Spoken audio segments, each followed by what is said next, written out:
morning, welcome back to the channel. Today I'm heading up to Denver in the F350 to get brake lines for the Magnum. Once I get back, I can throw the whole front end of the car.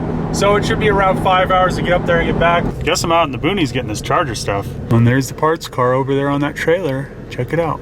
This is the reason I don't like coming up to Denver, because of all this traffic. So now it's gonna be like 6 hours till I get home. The Magnum cruising in front of me, and look how like bad they look with how the wheels are. They just like don't fill the fenders in. I'm so glad that my wheels are big.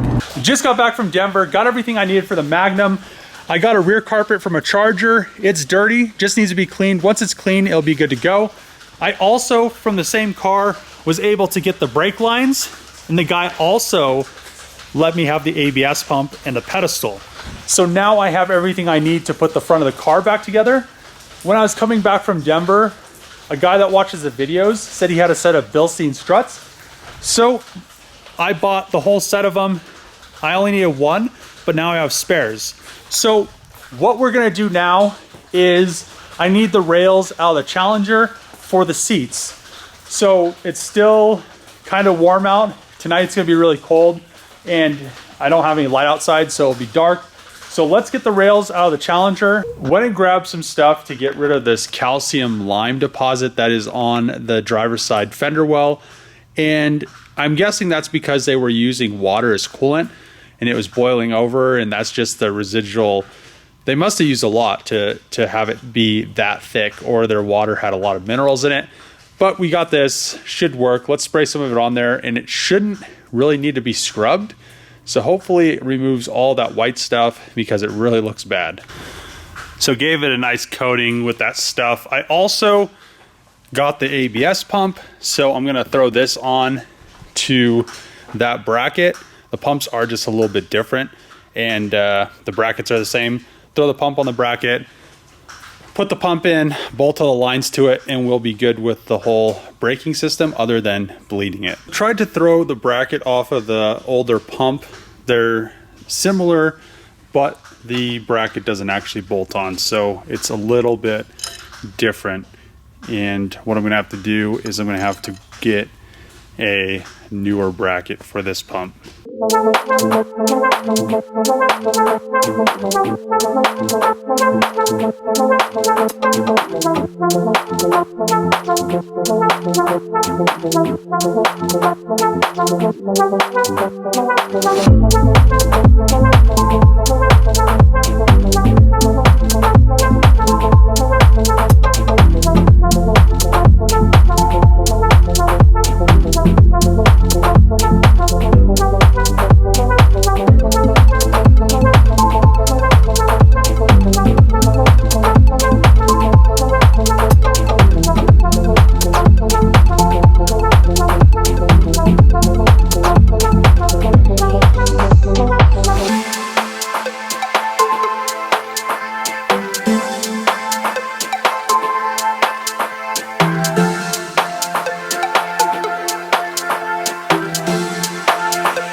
Just finished removing all the pieces that I needed from the Challenger shell, and using a spot weld cutter is probably the best way to remove sheet metal components from an assembly.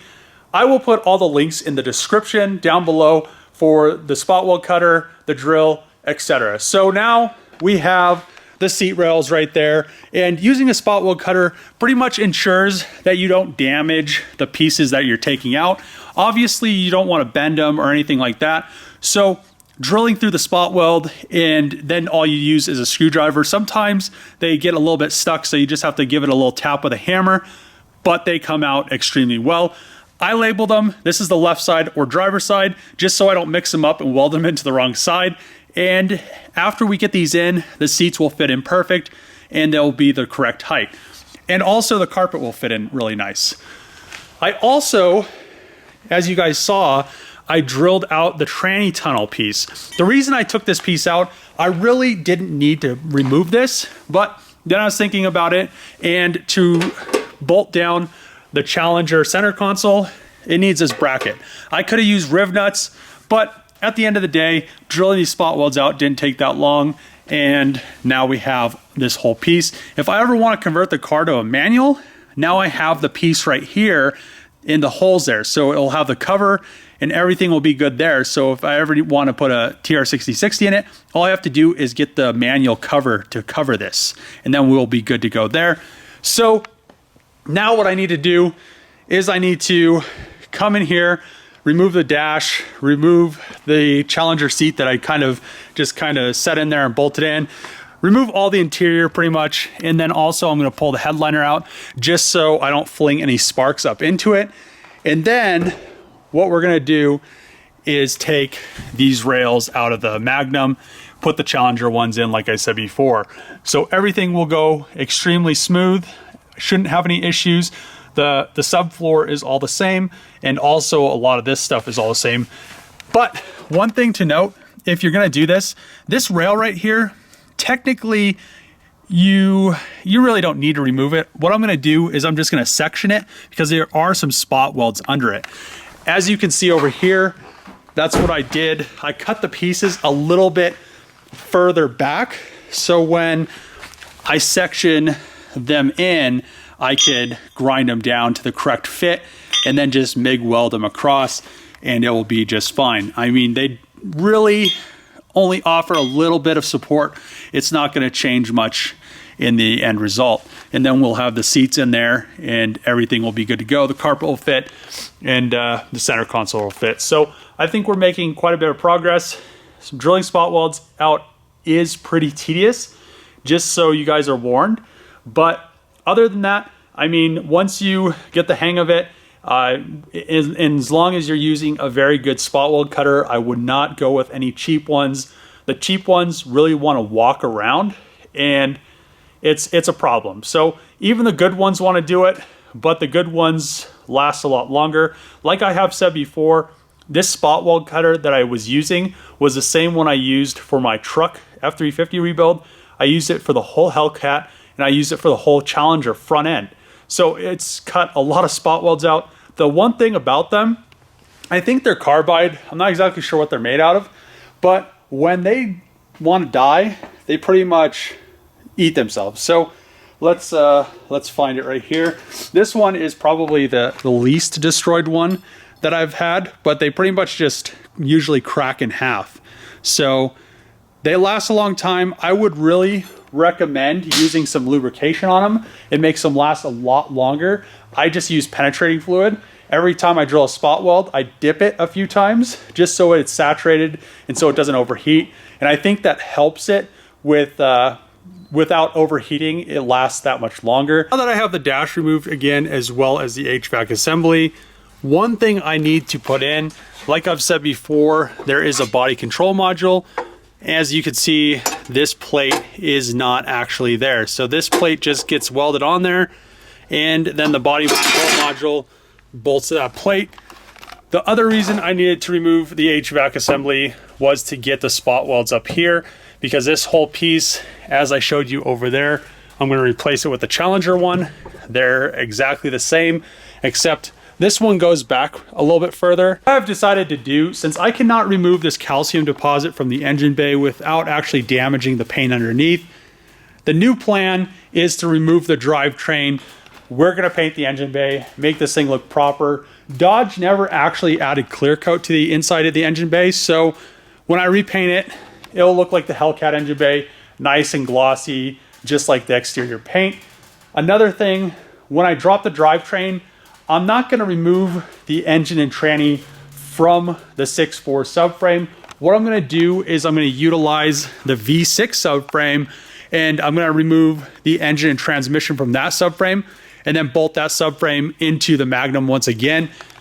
Put the little 15s or 16s or whatever it had on there before, so the car actually rolls. Pulled the old V6 out of the Magnum off of the subframe. Now what I'm going to do is I'm going to drop the 6.4 and tranny back out of the Magnum, as well as remove the radiator lines, everything up front, that mat as well, just so I could get it ready for paint. Once that's done, I'll throw this subframe in there and some of the stock steel Magnum wheels. This engine is actually really surprising. I'm going to do another video just on this engine, tearing it down. I had to pull the pan to pull the tranny off of it because the tranny is good. The tranny looks like it was recently rebuilt. There was a receipt in the car, shifted extremely well. So I'm going to sell the tranny and the accessories, but the engine, I'm very surprised. You're just going to have to watch the video. I looked at the bearings and the pan doesn't even look like it has any metal in it, and it turns over freely. So I have no clue. So we'll check it out and kind of do a video going over what actually happened to this engine, because it sounded like it threw a rod, but all the rods are connected in there. So yeah, let's get this tranny and all the accessories on a pallet, get everything labeled, and start stripping down the front of the Magnum once again. The drivetrain is now back out of the Magnum, and it really pains me to see the car with these awful wheels back on it. But the good thing is when the car comes back to the junkyard, it is gonna, well, the engine bay is gonna look really good. So what I'm gonna be doing is I have a few things I need to do before I take it over to the paint booth, and I need to cut this hole out for the intake just so it has a little bit more airflow. That's where the airbox gets all of the air from. It's not like the Hellcat, it doesn't have a tube that goes to the headlight. Also, what I'm gonna do is weld in the seat brackets and the tranny tunnel piece. So I'm gonna get all of that ready, and then once it's all ready, once the engine bay is all prepped, you have to sand all this stuff down. I have to get all this white calcium stuff off. I need to scuff everything up. I wanted to make sure everything was gonna fit correctly, just so I didn't go and paint the engine bay and then I was gonna have to do all kinds of modifications to get the engine and transmission to fit. Like a lot of people were saying, the 8-speed tranny, everybody said they won't fit in the car, but obviously it fits very well. It's the same chassis. Now everybody knows that they can put an 8-speed in a Magnum. That is going to conclude this episode. The Magnum has come a long way, and I think once the engine bay is painted, everybody will agree that it was a very good choice to do so. That being said, if you like these videos, make sure to click the subscribe button, throw a comment below, give the video a thumbs up, and share this with your friends. And as always, see you guys tomorrow.